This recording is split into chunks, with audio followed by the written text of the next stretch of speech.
And among the people we know, there are people like Al-Afghani, Mohammed Abdu, possibly Rashid Reda. And this is where the modernism comes in. Why the people today do not understand Riba? Why we continue with the definition of Riba that defines Riba al-Nasiya as a Riba of loans, and therefore becoming only interest. And the people say Riba is interest. Why this definition persists when we have a glorious material explaining and defining these matters to the detail? This is the result of the work of Rashid Reda. And what the people have read is Rashid Reda. They have not read the classical text of Islam. So the people say to themselves, but we are Shafis. They are not follow Shafi. They don't follow Shafi at all. They follow Shafi when they want to bury somebody. So they say, we follow this and this and this. But when it comes to the matters of muamalat, they are not Shafis or Hanafis or Malikis or Hanbalis or anything. The only madhab they follow is the madhab of capitalism. Capitalism, Islamized capitalism, but capitalism. At that point, they become incredibly liberal. Incredibly liberal. The same people who, if they see the earlobe of a woman, will go absolutely nuts and treat this woman as a slut, the same people will not care to have Islamic credit cards and Islamic sukuks and Islamic futures. They do not care. Okay? And this is shameful. There is nobody saying these things. This is the only circle that there is in Kuala Lumpur today, in Malaysia today, affirming these matters. You can go. Ridwan has gone everywhere. Have you found anywhere else to hear this, Ridwan? Because if you do, I go.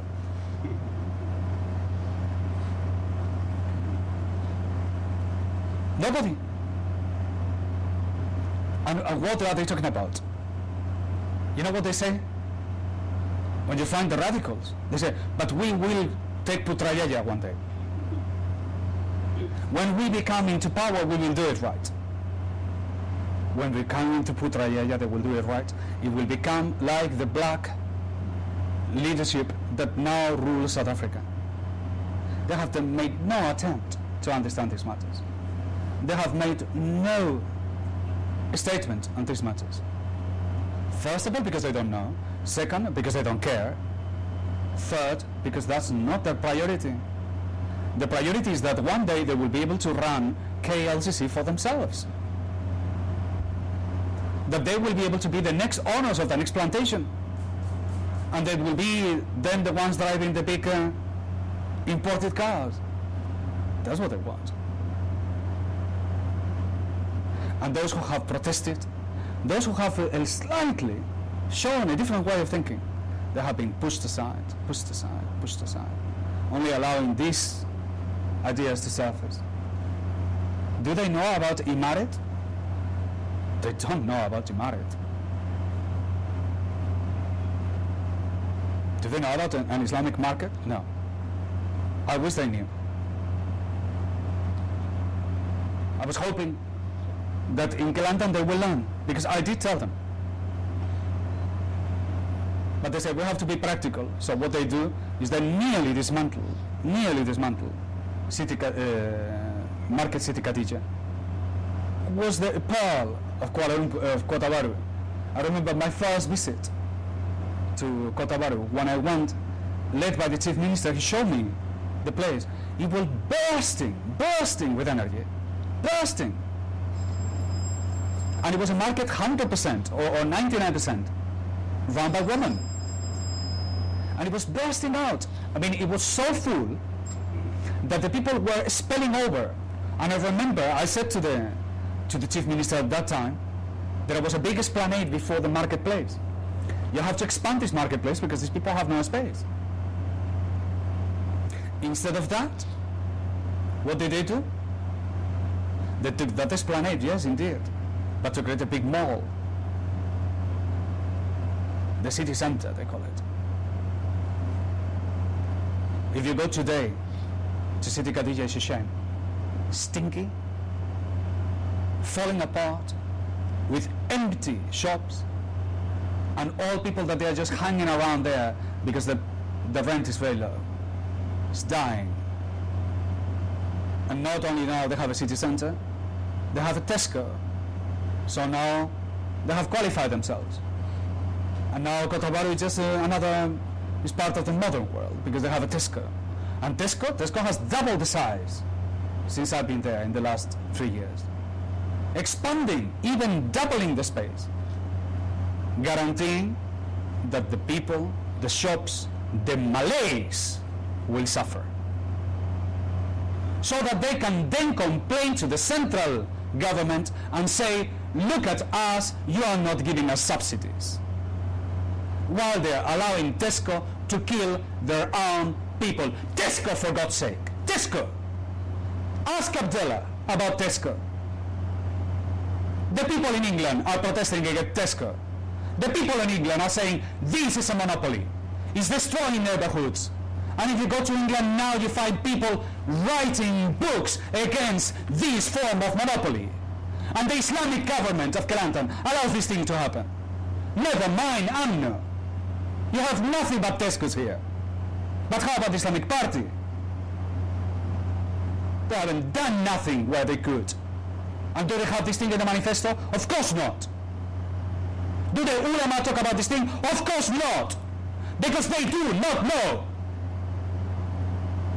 Because they have been poisoned by people like Ismail Farouki and all the evil people who came before them and after them. Islamization, that's what they've done. Islamic Tesco is what they want. It's outrageous. Go back to Medina and follow the forms of Medina, and that will be the solution. But they don't care, they don't know, they don't have the heart. They have been spoiled and sold out. This is what you have here. You want revolution? The people must stand up. Don't buy in any single Tesco anymore. Establish marketplaces and find the leadership that they will be able to establish them. But for that, you need to teach the people. The people have to learn. They have to have the courage to move. It's not enough to know. Only few are capable of standing together work for this, instead of personal projects, each one of his own, but together. And to fulfill these ideals. For you think you will not be tested? Do you think you will not be tested? Or do you think just because you know that makes you any better? No, doesn't make you any better. When you know, you acquire a responsibility. And that's why this is a circle of responsibility. It's to act, to get the things done, to move forward, to struggle, to undertake pain. Because Allah is the reward for us. You want to know what is tasawwuf? The distraction of the nerves.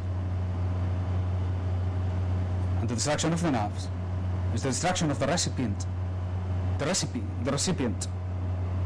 Where your cultural realities and historical realities and your profession and your reality and your identity is formed. And you have to eliminate that cultural nonsense and that historical nonsense. Because they are traps. And to define yourself for what your profession is, but to define yourself for being a servant of Allah. And only then, when you acquire that, then you can start talking about jihad al-nafs. What do you think jihad al-nafs is? Except to say to yourself, I'm going to sacrifice this of me in order to serve my people. But it's difficult, they say, because I have a job. It's difficult because I have this. It's difficult because I have that. That is the jihad al-nafs. You think just doing dhikr in the evening and remaining life as usual is going to help you? Hakika and Sharia, my dear friends. This is the truth of this affair. This is what I've been taught, and this is what I transmit back to you. There is no tariqah just doing dhikr in the evenings and going back to the bank in the mornings. Whoever is telling you that is lying to you. The people of the tariqah are the people of a struggle. Jihad al-nafs is all you have. You find it difficult to do these things? That is why it's called jihad. Fight it. Find your identity. Find your courage. And then you can be people of this circle. If you want to progress on this matter, this is the way. Keep the company, for God's sake. There is barakah in listening to this. And something happens to you. But if you want to benefit from this, it's action, my dear friends. Action. You want to act. If you want to learn, if you want to aspire to have knowledge of Allah, you have to act. Only acting will give you that knowledge that you are seeking. We gather for dhikr. For dhikr stimulates the heart. And say La ilaha illallah until you get exhausted. For saying it, it cures the heart. La ilaha illallah. There is nothing in this world to fear. Nothing. Rumi said, what you fear is what you worship. So put the list of things you fear and say to each one of them, La, la, la, la, la. While you don't do that, you still have it with you. And you cure these fears or these loves of this dunya with fear and love of Allah subhanahu wa ta'ala. Fear is cured with fear, and love is cured with love. And this is the affairs of the heart. And this is what we do. And this is Marifatullah. And this is why this is the only affair that can help you. This is the source of all the knowledge. There is nothing comes before it or after it. But it's the source itself. And you heard me. Act upon it. Act upon it. And when you find resistance in your nerves, don't hesitate. Smash it. For this is what the courage is about. Change. For this is an affair of change. And love Allah and fear Allah until that is your only presence. And gather with the people who that remind you about this. For none of us is free of being lost without being reminded by each other. And that's why we do dhikr in groups, so that we get from the intoxication of others. We benefit from the condition of others. And that's why we keep together, and we eat together, and we talk together. This is the greatest knowledge that there is. This is the model. This is tasawwuf. And when they say, who is our model? Who is the model? If you want to be the greatest Sufi, who did you become? Rumi? Abdul Qadir al-Jilani? Sheikh al-Shatil? Who is our model? If you want to become the greatest Sufi, who is your model? Rasul sallallahu alaihi wasallam. So you want to become the greatest Sufi? Then become like Rasul sallallahu alaihi wasallam. Be like him. Breathe like him. Act like him. Believe like him. And then you will become the greatest Sufi that there is. And there is no doubt about the legacy and his teaching that he has left with us. For this affair is La ilaha illallah Muhammad Rasulullah. One without the other doesn't work either. He is our model. We follow him, we love him, we respect him, we follow him. He was the one who gave us the guidance to Allah subhanahu wa ta'ala. It's through him that we know what we know. It's through him that we imitate in our behavior, in our social matters, in our personal matters, in everything. Marifatullah. This is the source. La hawla wa la quwwata illa billah. La ghaliba illa Allah. Assalamu alaikum wa rahmatullahi wa barakatuh.